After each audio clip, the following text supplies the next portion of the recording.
Thanks for watching ya teman-teman. Jangan lupa like, comment, and subscribe-nya ya.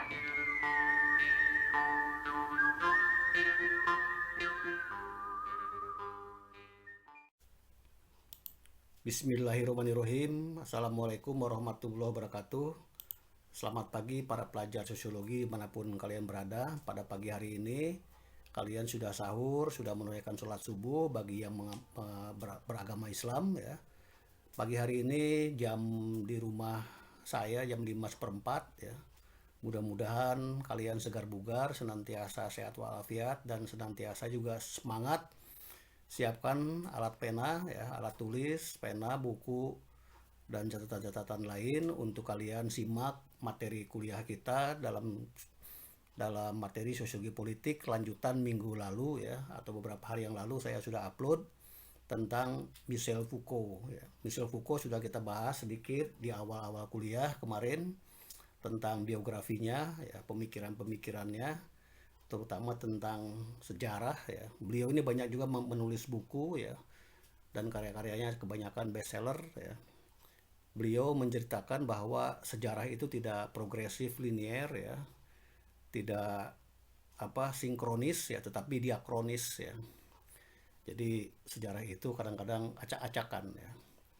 Kemudian juga dia menceritakan tentang kekuasaan ya, dalam bukunya Seks dan Kekuasaan. Kemudian juga bercerita tentang pengetahuan ya, The Archaeology of Knowledge ya, jadi arkeologi pengetahuan. Buku-buku Foucault sudah banyak diterjemahkan ke dalam bahasa Indonesia. Kalian bisa beli di toko-toko buku atau bisa juga beli dengan sistem online. eh, Menurut Foucault ya, kita lanjutkan ya, selain sejarah itu tidak beraturan, acak-acakan, juga beliau menceritakan bahwa kekuasaan itu tidak identik dengan penguasa. Ya, kekuasaan itu ada di mana-mana ya. Bahkan di dalam diri kita masing-masing kita punya potensi untuk berkuasa. Dan kekuasaan itu tidak selalu bersifat represif ya, tetapi justru kekuasaan itu sesuatu yang dilegitimasikan pada kita. Seperti saya sendiri kan punya kekuasaan gitu. Saudara juga punya kekuasaan, minimal berkuasa untuk diri kalian ya, di lingkungan kalian, atau minimal kalian juga berkuasa untuk menentukan selera kalian. Jadi kekuasaan itu tidak harus bersifat legitimasi disahkan oleh sesuatu institusi. Jadi kekuasaan itu di mana-mana ya. The power is everywhere. Kekuasaan itu semua melekat dalam semua kehidupan. Di mana ada interaksi, di situ ada relasi. Di mana ada relasi, pasti di situ ada dominasi ya. Jadi mirip-mirip juga dengan teori-teori yang sudah kita bahas di dalam teori-teori, misalnya dalam teori Gramsci kemarin ya. Jadi kalian kalau belajar sosiologi ini ya tidak bisa melepaskan dengan teori-teori lain, karena teori-teori yang lain juga saling saling berkaitan, bahkan mirip ya, seperti Giddens mirip dengan Bourdieu misalnya. Kemudian Althusser mirip dengan Gramsci ya, karena mereka mungkin ya ketika mencetuskan teori juga saling membaca dan belajar tentang teori-teori atau buku-buku yang mereka pelajari ya. Jadi subjek kekuasaan itu tidak harus raja ya. Semua kita punya potensi untuk berkuasa ya. Jadi kekuasaan itu ada di mana-mana dan tidak diorganisir ya. Termasuk kita ya, kita saling berkuasa. Termasuk saya punya kekuasaan minimal terhadap diri saya, terhadap anak-anak saya, keluarga saya. Kalian juga seperti itu. Bahkan termasuk relasi gender ya, laki-laki dan perempuan. Itu menurut Foucault ya, kekuasaan selalu melahirkan anti kekuasaan. Itu menurut tulisan yang ditulis oleh Harriet Moko ya, dalam majalah Basis ya, kekuasaan melahirkan anti kekuasaan. Jadi selalu ada counter kekuasaan ya. Maka kekuasaan itu dinamis ya. Jadi dalam politik juga seperti itu. Oke ya, kekuasaan seperti itu, kemudian kekuasaan selalu melekat ya dalam setiap orang ya, termasuk dalam hal gender ya.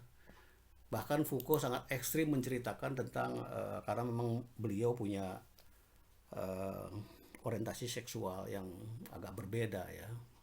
Bahkan beberapa literatur menceritakan beliau ini apa namanya, LGBT ya, homo. Jadi sebetulnya kalau kita suka sama laki-laki atau suka sama perempuan ya, perempuan suka dengan perempuan, itu sebetulnya kita harus berkuasa pada diri kita sendiri gitu. Mengapa harus eh, mengikuti mainstream yang lain gitu, yang umum ya. Yang umum adalah laki-laki suka dengan perempuan, perempuan suka pada laki-laki. Kalau misalnya menurut dia saya suka dengan laki-laki, terus apa masalahnya gitu? Bukankah saya berkuasa terhadap diri saya? Nah, ini dia kritikan Foucault ya. Jadi Foucault sangat menentang tentang dominasi-dominasi yang mainstream itu. Karena kekuasaan itu tidak harus dikuasai, termasuk selera gitu. Selera itu kan tidak bisa dikuasai gitu. Tidak bisa negara mengatur selera saya misalnya. Kalau saya mau makan ini, kenapa harus diatur gitu. Termasuk kalau saya suka dengan laki-laki misalnya, atau perempuan suka dengan perempuan, kenapa negara mengatur? Ya, bukankah kekuasaan terhadap diri saya itu adalah hak saya? Nah, ini kritikan Foucault ya, dalam hal bercerita tentang seks dan kekuasaan.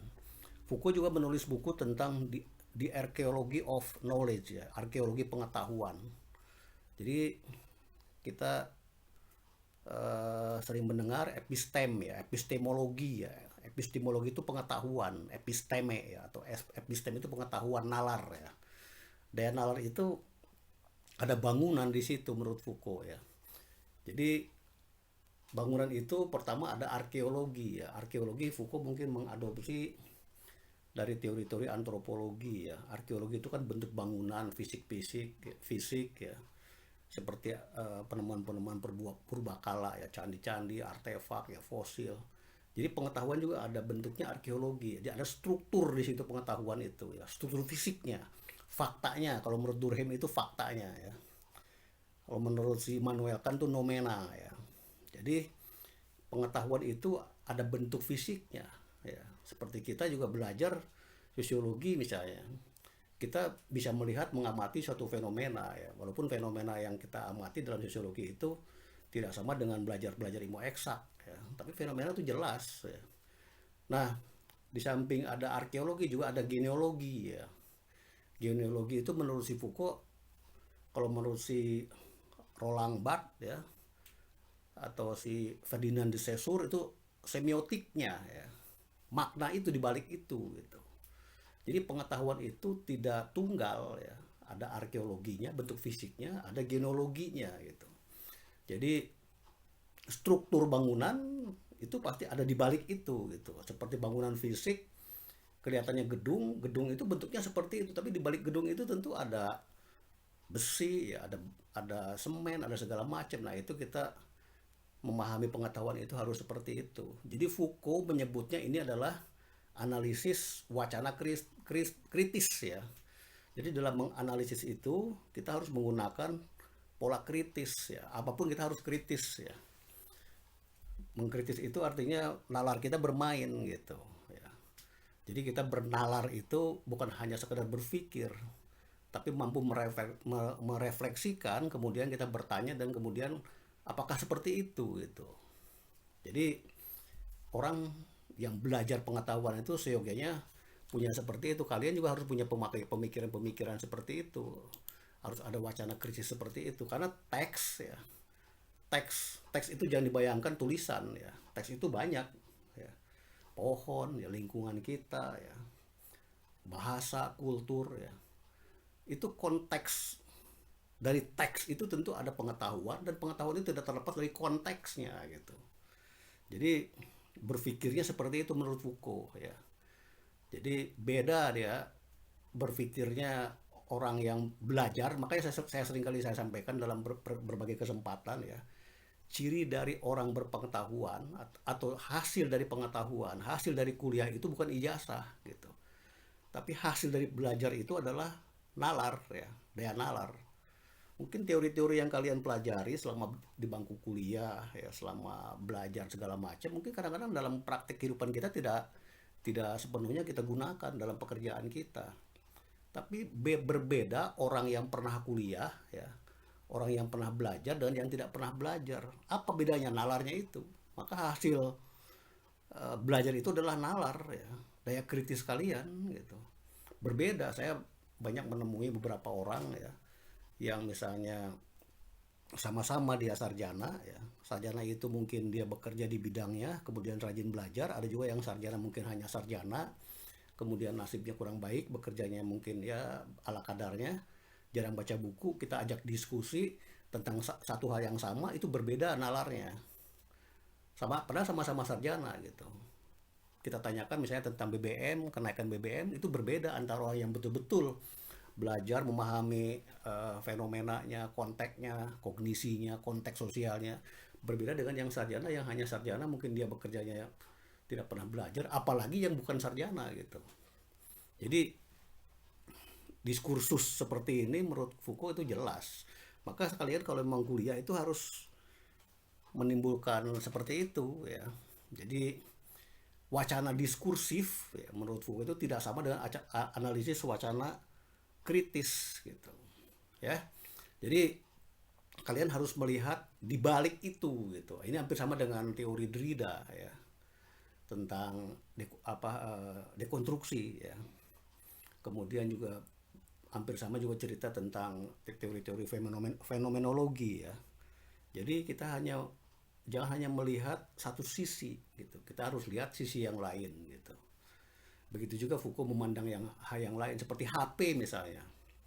HP itu secara fisiknya seperti ini ya. HP seperti ini, bentuknya ya seperti ini, tapi kan di balik ini ada apa gitu. Di balik ini tentu ada jaringan. Jaringan itu nggak terlihat gitu. Ada kuota, kita ngirim SMS, ngirim WA segala macam. Kalau hanya HP-nya saja nggak ada manfaatnya. Kita beli ini sebetulnya bukan hanya beli ini, tapi manfaat dari ini gitu. Manfaat dari ini apa gitu. Ya, makanya kalau teori lain memandang fungsinya, kalau hanya sekedar fungsi, ya HP yang murah saja fungsinya, tapi di balik itu ada apa gitu ya. Kita mengirim SMS, ngirim WA, ngirim segala macam, telepon segala macam, itu kan nggak kelihatan lawan bicara kita. SMS yang kita kirim kan kita nggak kelihatan gitu loh ya, nggak kelihatan, tapi artinya segala sesuatu itu kita harus mampu berpikir kritis gitu ya. Jadi berpikir kritis itu artinya kalian harus bisa merefleksikan, menganalogikan, plus juga membuat kesimpulan ya. Karena pengetahuan itu menurut Foucault tergantung ya pada subjek ya, pada subjek tertentu, termasuk kekuasaan gitu, termasuk sejarah gitu. Sejarah itu ditentukan oleh kekuasaan, sejarah itu ya, kekuasaan sejarah itu ditentukan oleh kekuasaan ya. Misalnya saja Hasanuddin misalnya, Sultan Hasanuddin menurut kita beliau ini adalah pejuang ya, karena beliau apa namanya berperang ya dengan Arung Palaka ya, di daerah Sulawesi Selatan sana. Kebetulan Arung Palaka terdesak ya oleh Hasanuddin ya, ketika berebut kekuasaan. Arung Palaka karena dia terdesak, dia minta bantuan pada Belanda ya pada saat itu gitu.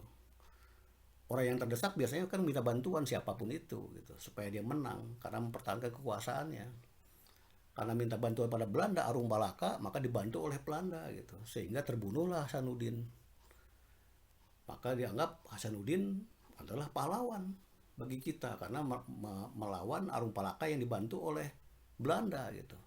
Kalau kita balik misalnya, justru yang terdesak itu misalnya Hasanuddin, dan Hasanuddin misalnya ini ya, misalnya minta bantuan pada Belanda, mungkin yang jadi pahlawan kan Arung Palaka gitu.